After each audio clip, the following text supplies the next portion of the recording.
tusalimiane ile salamu yetu ya imani kubwa. Ndio.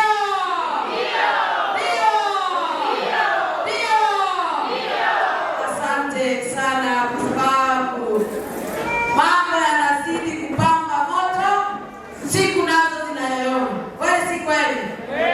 Kweli. Sasa asanteni kwa kuweza kuwa wakati huu. Basi tutaingia moja kwa moja ili tupate kulisikia neno la Mungu. Leo ningependa tuweze kufanya maombi, na kabla ya kufanya maombi ningependa unisikie kama hiki chombo ndicho kiko sawa. Hiki kiko sawa. Tuombe. Baba Mwenyezi Mungu, zungumza nasi jioni ya leo. Tupe nguvu na uwezo na neno lako Baba ipate kibali mioyoni mwetu. Katika hilo jina kuu la Yesu Mwokozi tumeomba. Amen. Kumbe hamjatoka bado? Hamjatoka? Bado hamjatoka? Asante. Leo ningependa tuangaze juu ya imani. Tumepeana mafungu, msururu wa mafungu ili yaweze kusomwa ili tuweze kusikia. Najua ya kwamba siku zote tumeishi kusoma juu ya imani. Watu wanajua. Hata sasa nikiuliza, je, imani ni nini? Mtaweza kuniambia imani ni nini? Wapenzi wa Bwana, naomba utulie leo, usikilize mambo juu ya imani ambayo Mungu angependa kutuzungumzia jioni ya leo. Somaji soma nami katika Wakorintho wa pili 5 fungu la 7. Inasema nini? Ndiko linasema maana tuenenda kwa imani. Asante. Biblia inasema ya kwamba kwa maana tunaenenda kwa imani. Na inamalizia Si kwa kuona. Bali si kwa kuona. Tunajifundisha juu ya imani. Tujue kwa nini tuko hapa. Kwa nini tumekaa hapa wiki nzima? Tukikaa hapa bila imani, basi tutaondoka bila tulivyokuwa. Tunaenenda kwa imani, bali si kwa kuona. Soma Waebrania 11 fungu la 6. Tasoma msururu wa mafungu. Waebrania 11 ndiko linasema fungu la 6. Ndio. Lakini pasipo imani haiwezekani kumpendeza. Kwa maana mtu amwendeaye Mungu ndio lazima aamini kwamba yeye yupo. Awe na imani ya kwamba Mungu yupo. Kwa hivyo tumeambiwa ya kwamba sisi lazima tumwamini. Tunaamini Mungu yupo, hatujawahi muona. Tunaamini kwa imani. Tunaamini kwa imani. Soma nami katika Warumi 4 fungu la 13. Wewe shikanisha maandiko yatakufaidi sasa hivi. Warumi 4 fungu la 13. Andiko linasema, na niseme, kwa maana ajili ya kwamba atakuwa mrithi wa ulimwengu, ndio alipewa Ibrahimu na uzao wake. Ndio. Si kwa sheria, bali kwa haki, aliyehesabiwa kwa imani. Kwa njia ya kuhesabiwa kwa imani. Tunahesabiwa haki kwa njia ya nini? Ya imani. Nahesabiwa haki kwa njia ya imani. Sasa hii imani ni nini? Hii imani na mafungu mengi ni gani? Soma Waefeso 2 fungu la 8. Tuone imani ni nini. Waefeso 2 fungu la 8 ndiko linasema, na niseme, kwa maana mmeokolewa kwa neema. Kwa maana tumeokolewa kwa neema. Kwa njia ya imani. Kwa njia ya imani. Kumbe hata wokovu ambao tuko nao, tumeokolewa kwa neema, lakini kwa njia ya nini? Ya imani. Ambayo hiyo haikutokana na nafasi zenu.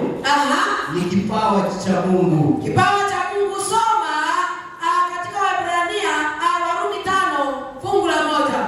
Warumi 5 kwanza ama mstari wa kwanza. Basi tukiisha kuhesabiwa haki itokayo kwa imani. Ndio. Na muwe na imani kwa Mungu. Kwa njia ya Bwana wetu Yesu Kristo. Asante. Tunahesabiwa haki kwa imani. Zungumzeni. Haki kwa nini? Kwa imani. Kwa hivyo tumeona ya kwamba tunatembea kwa imani. Tutamuona Mungu kwa imani. Tunamtarithi ufalme kwa imani. Tutaokolewa kwa imani. Tunampendeza Mungu kwa imani. Tunahesabiwa haki kwa imani. Basi imani ni nini?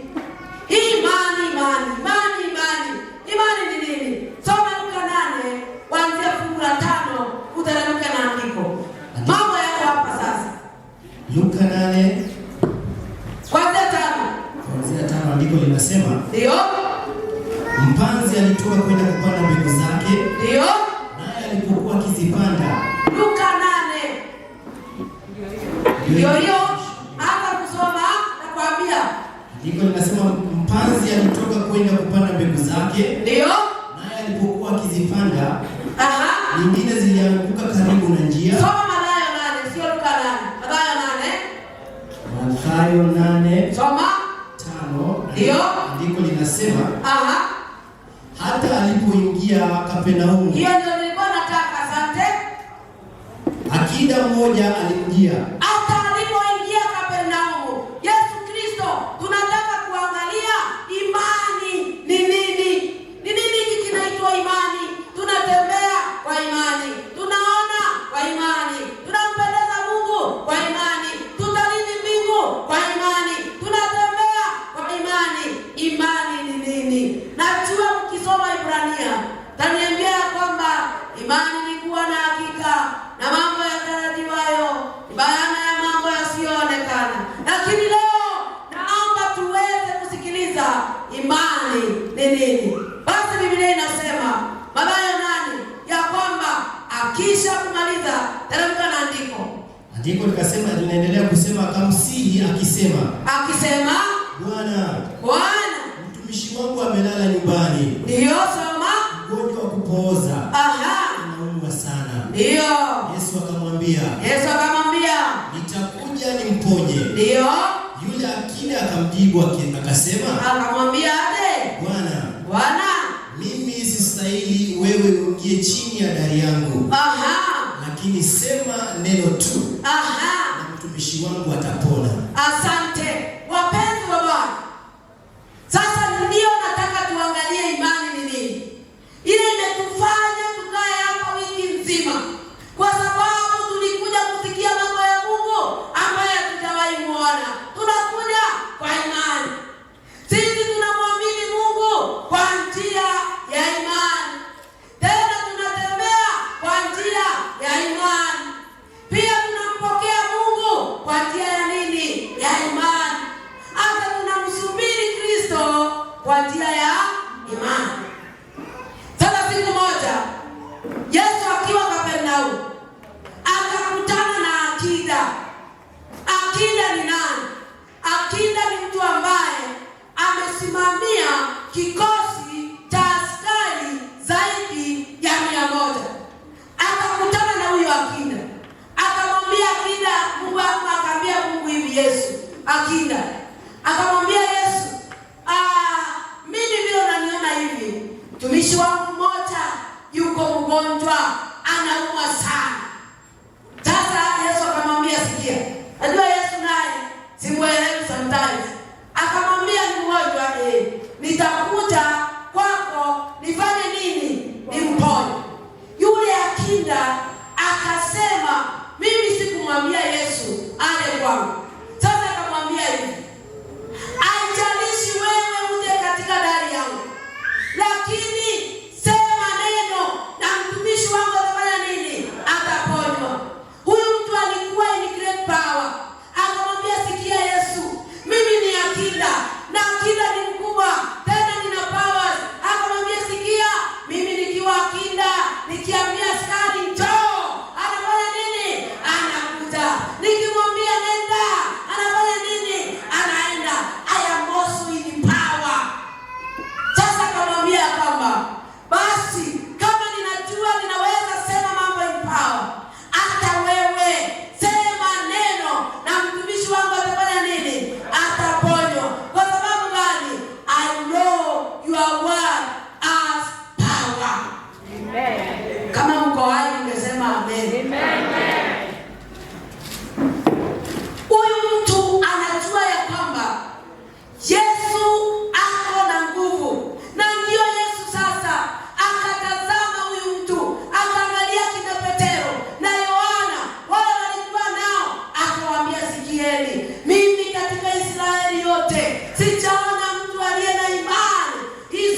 kwa huyu mtu. Kwa sababu gani? Mtu huyu aligundua ya kwamba Mungu ama Kristo neno lake lina nguvu. Amen. Ndio sababu tunasoma juu ya imani. Sasa imani ni nini? Imani ni kuliamini neno la Mungu vile lilivyo, bila kutoa wala kuongeza. Neno la Mungu likisema Magdalene vile yako hapa akiwa mti wa mwembe, mara moja ninafunguka chwa na kuwa mwembe na hata kukula maembe. Hiyo ndio nini? Imani. Kuliamini neno la Mungu vile lilivyo, bila kuondoa wala kufanya nini? Kuongeza. Ndio wapenzi wa Bwana, tunaamini neno la Mungu ambalo ni Biblia wakati tuko katika mambo makubwa, great controversy. Si kwa sababu tumemwona, lakini tunaamini katika neno lake lililo na nguvu. Amen. Sasa nyinyi mkichoka, amina. Kwani amina ya hapa inataka ifanye wazi? Inafanya nini? Inataka aje? Ni wewe tu unauishwa. Si uishwe basi useme. Haya, hebu sasa tuendelee kusoma, maana nataka kumalizia. Soma Mathayo 17 fungu la 27. Na Mungu linasema nini? Sema. Soma. Lakini tusije tukakwazwa. Ndio. Enendeni baharini ukatupe ndoana. Sikia sasa, hii ni habari ya Petero na Yesu Kristo. Watu wakaanza kutoa sadaka zao. Petero akamuuliza Yesu, na sisi tutatoa nini? Tunasoma juu ya imani. Leo sihubiri, ninafundisha ili upate kuelewa Ukristo wako uko namna gani. Wakati umekaa ukimsubiri Yesu, ukimwamini, bila imani hakuna mahali utaenda. Soma sasa. Lakini tusije tukawakwaza. Ndio. Enenda baharini ukatupe ndoana. Ukatupe ndoano. Tusome. Ukatoe samaki yule azukaye kwanza. Ndio. Na ukifungua mdomo wake utaona shekeli. Ichukue hiyo ukawape kwa ajili yangu. Na kwa ajili yako. Sasa sikia. Hii ndio inaitwa imani. Ya kwamba Petero anauliza Yesu, ni nini sisi tutatoa? Anamwambia vuka aenda mtoni. Ukifika kwa mto, nyusha nyavu yako mara moja chwa. Huyo samaki wa kwanza, hiyo ndoano, atakaye meza hiyo ndoano. Kifanya hivi, najua kuvua samaki. Mimi nilizaliwa na vijana. Kwangu niko katikati ya vijana mbele na nyuma. Kwa hivyo nikipanda miti najua kupanda mti. Watu wananiambia naogopa mbuzi, mimi nilikuwa nalisha mbuzi. Mimi maisha yangu ni ya msitu. Hivyo. Na hata imani yangu ni ile ieleweki. Ni neema ya nani? Ya Mungu. Mimi pia mnaniona hivi, nilizaliwa Mokorino. Mnajua Mokorino? Na nilikuwa ninapiga mara kadogo ukiimba. Ndio. Tunaimba Okilio kia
uchinje. Hapo ndipo utatoa shekeli. Hebu niwaulize, kama pesa ingekuwa inakaa kwa samaki, Wajaluo wangependa na maji yao? Wajaluo wangependa ukuze maji kwa samaki. Sasa hebu sikia, pesa haikai ndani ya samaki. Kile kinatengeneza pesa ndani ya samaki ni neno la nani?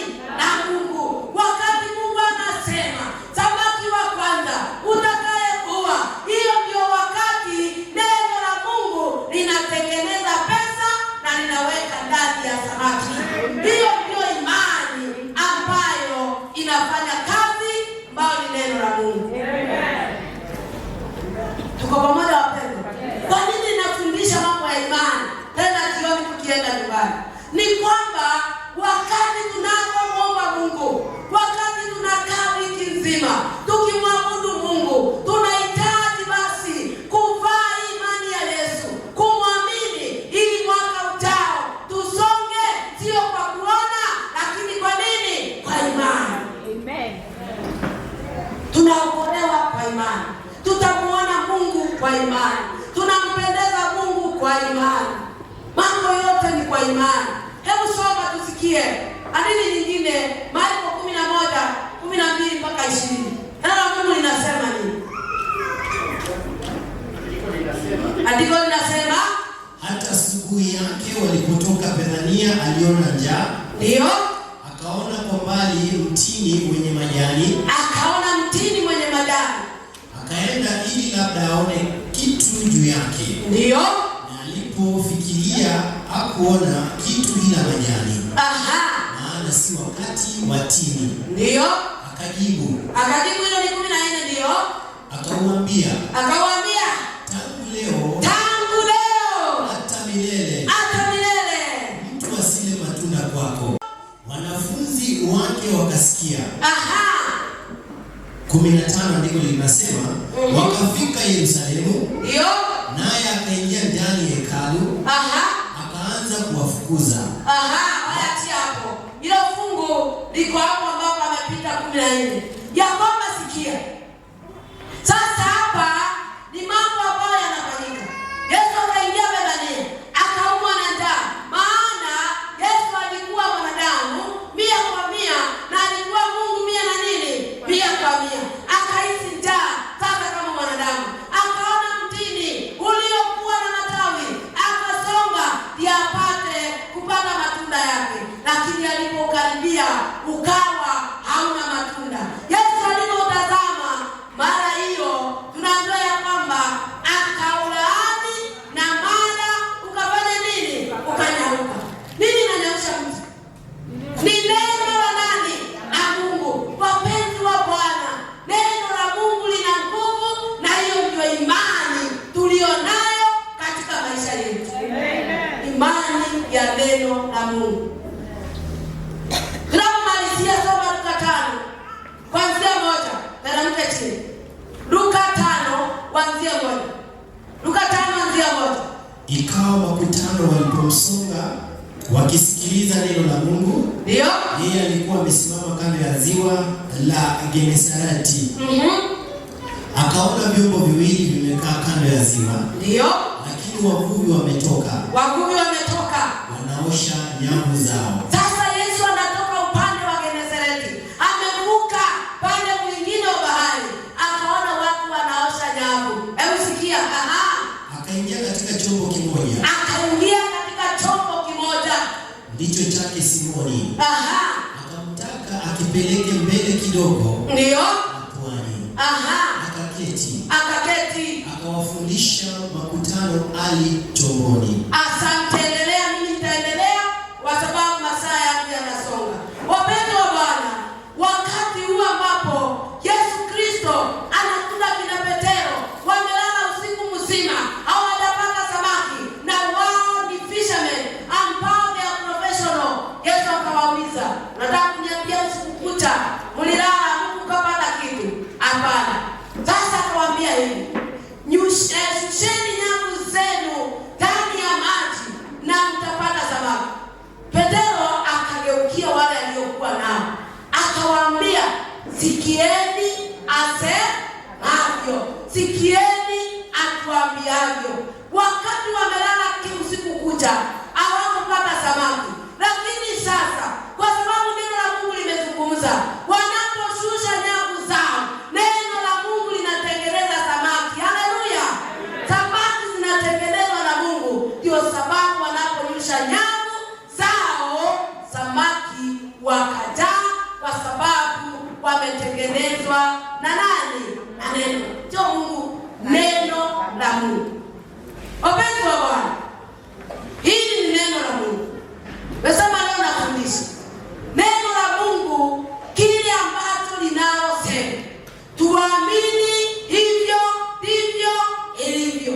Kama Mungu ananiambia Magdalene yuko mgonjwa, anasema katika neno lake, hakika nitakuponya magonjwa. Hiyo ndio imani niliyo nayo.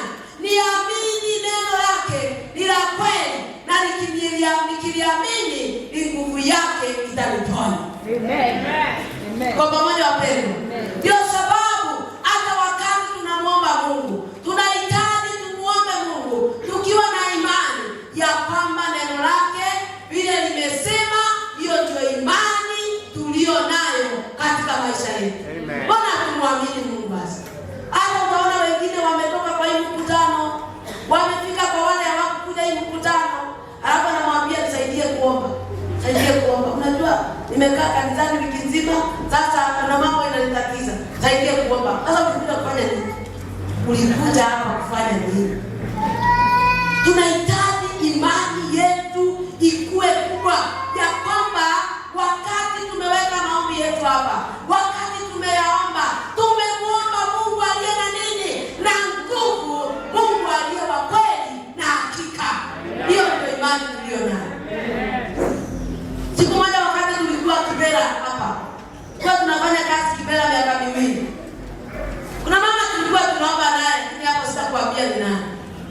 Sasa akaniambia, alikuwa my prayer partner by then, akaniambia kwamba Magda, ninataka tuombee Mungu anipee 40,000.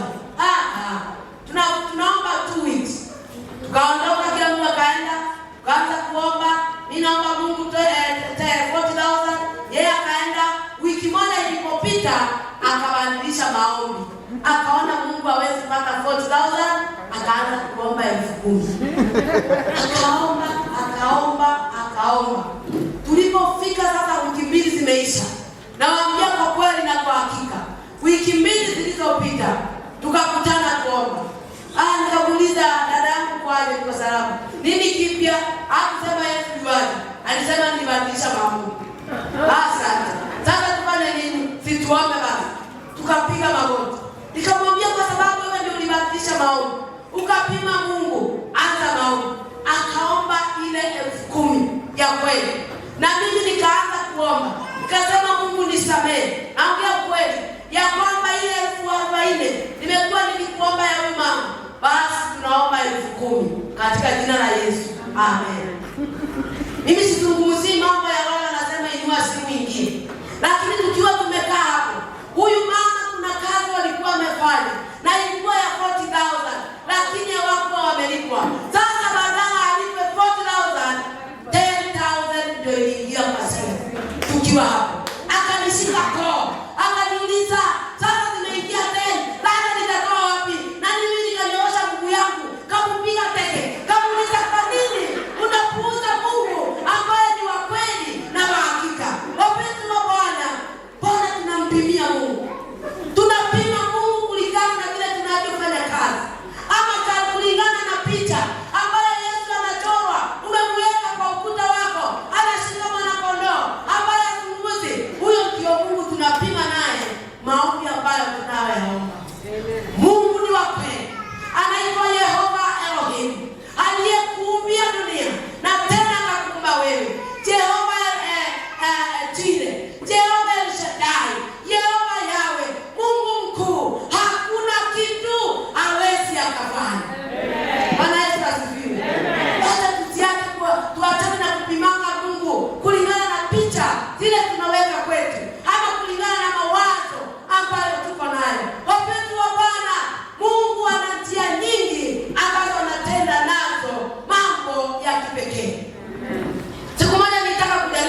uniongezee mafuta, maana wewe sio lazima upitie kwa petrol station, na nitafika na nifanye kazi katika jina la Yesu, amen. Sikukurumisha gari kaingia kwa nyumba, kaenda kamaliza kazi zangu nikakuja.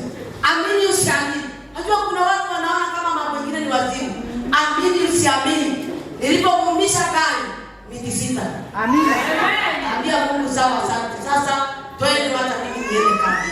My friends, why am I speaking this to you? Siwaamini vile ambavyo nilivyo. Ninawaelezea ukuu wa Mungu katika maisha yetu. Amen.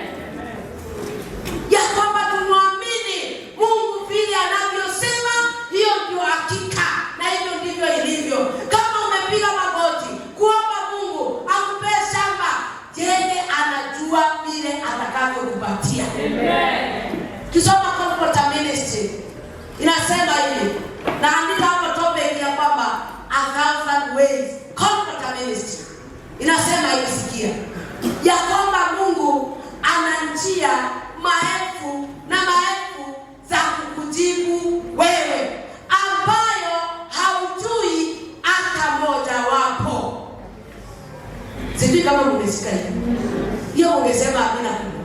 Yaani Mungu, kizungu kinasema God has 1,000 ways to meet your needs, of which you know nothing. Ama nani?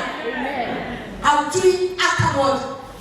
Kwa hivyo wakati unaomba Mungu, namwambia Mungu nipe nyumba, usimwambie nisaidie niuze hii nifanye. Mungu anajua njia ile atakayo kusaidia nayo. Mungu ndiye anajua mambo yake vile ambavyo yanapita. Unaweza omba Mungu akupe kazi, alafu unaona umemaliza form 4 hautapata kazi. Unaiko na mtu akuajiri kwake, anaenda na kuajiri. Hiyo ni mpango wa Mungu. Najua njia za Mungu sio za mwanadamu. Unaenda kwa mtu anakuajiri, akisha kukuajiri anaona unafanya kazi vizuri, anakupatia kibarua.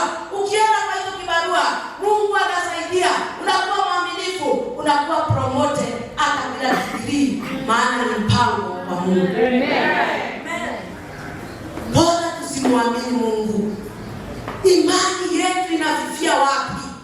Ili anasema ya kwamba amini ya kwamba neno la Mungu ndio imani tuliyo nayo. Hakika ni kwamba tumepoteza baraka za Mungu kwa sababu tunapima Mungu na mawazo yetu tuliyo nayo. Tubadilishe muonekano wetu na Mungu vile tunavyomuona. Kienda kuomba karo ya shule, naomba Mungu nisaidie. Hapo kama unaomba hivi, unaona ndani hata huwezi ona karo hapo. Mungu nisaidie, lakini hata nikisema sasa nikifanya aje? Mungu tu nisaidie, Mungu niongoze. Hapo natoka unakutana na mtu, namwambia hebu nikwambie shida yangu ni school fee. Si tupie magoti kuombe Mungu. Mungu Baba, hey my friends. Kwani maombi ni nini? Maombi ni kama kuweka pesa zako kwa account ambayo inaenda ikizaa na mwisho wake unatoa dividends. God is a merciful God. God is a loving God. Unapomuita Mungu, amini ya kwamba vile anavyosema, hiyo ndio imani tuliyo nayo, na huyo ndio Mungu anayezungumza. Amen. Hatujamwamini Mungu. Angalia uni wake, hujamwamini Mungu. Hatujamwamini Mungu. Tunaombanga Mungu lakini tuna solution zetu. Tumuombe Mungu kwa kweli na kwa hakika. Nina mambo mengi naweza wapea, ingine nafungia hapa tu. Sitaki. Mambo mengi yangu na Mungu. Yangu na Mungu. Bwana Yesu asifiwe. Acha niseme hii nakuta sana nimalize. Siku moja watoto wangu shule walipatwa na kushinda. Na mimi sikuwa na pesa. Ilikuwa na shilingi 200. Mmoja akaanza kuika, wewe. Mimi nataka kwenda sijui wapi, tunaitishwa 5,000. Kamwambia hiyo umepata. Mwingine akalia huku, kazi yako inaisha. Kamuuliza uko na pesa ngapi? Kaniambia niko na 200. Kamwambia sasa uanze kukula chakula ya 50. Pesa inakuja. Niko na pesa ngapi?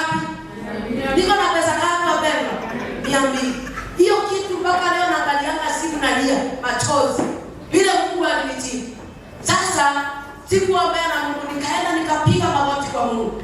Kamwambia Baba, ninajua wewe ni Mungu unayesema ya kwamba dhahabu na fedha ni za nani? Sisemi usifanye kazi. Katikati ya kufanya kazi, imani yako iwe kubwa mbele ya nani? Ya Mungu. Sijasema uende kwa kanisani ukiomba unainua simu inaingia. Hapana, lazima uwe practical in life. Sawa kwa imani. Sasa nikaenda nikaomba Mungu, nikalala kuomba Mungu, hakuna kitu. Kaenda kazini ya kesho yake, mtoto sasa ni mimi wa mwisho sijaandikwa. Kamwambia waambie wakuandike hapo chini. Hakuna kitu. Wengine hata wewe. Sasa to cut the story short, maana ninafurahi sana ninapohubiri nguvu za Mungu. Usiku huo nikiwa nimelala, kwani sikuwa na pesa, imezuka sasa, imeshuka iko 100. Nikiwa nimelala, nikalala kwa usingizi, kasikia kitu imepiga, kafungua macho. Kasikia simu yangu imesema ting ting ting ting, kasema hiyo majaribu ni ya nini? Hiyo ai. Hivi vile tunakuwa kasema, lakini Mungu kaangalia. Nikaangalia mpaka leo hii. Sijawahi kupata hiyo message. 36,474. Nikasema sasa majaribu ndio hiyo. Hata na amina hizo sana. Sana na amina za Mungu. Nikasema majaribu ndio gani? Ndio. Sasa mwenye pesa ni usiku, usingizi imepotea, akujie. Nikangoja. Ya mtu akujie. Hakuna, nikalala. Maana ilikuwa usiku. Wakati ninakaribia hapa asubuhi, nikasikia mkono ingine inaniamsha. Kaniambia, hiyo pesa ni yako, tumieni na watoto wako. Hebu nikwambie, sema amina sasa. Amen. Nikaamka asubuhi. Ile namba ilinitumia pesa. Nikapiga. Mteja wa nambari niliyopiga. Sasa hivi nikakaa na nikapiga. Mteja wa nambari niliyopiga hapatikani kwa sasa. Kauliza sasa nifanye nini? Nipige safari ama nifanye nini? Nikazima simu yangu, nikaweka tena on. Mteja wa nambari niliyopiga kasema hata kama hiyo majaribu ni mingi, niliomba Mungu wa mbinguni. Haleluya. Hata kutumia watoto pesa. My friends, what am I saying? Kama unafanya kazi, fanya kwa bidii, maana Mungu yuko, ata multiply, atakuja kwa njia zile ujui, lakini hata kama tafuta ukiamini kweli na hakika Mungu anaishi. Amen. Mungu anajibu maombi. Amen. Mungu ni wa kweli na hakika. Kama umeomba promotion ya kazi, wacha kwenda kusema tena itapromotiwa lini, sasa itakuwa namna gani? Ngojea njia ya nani? Ya Mungu. Naomba watu wawe wawili. Tunasema wawili. Saheli ya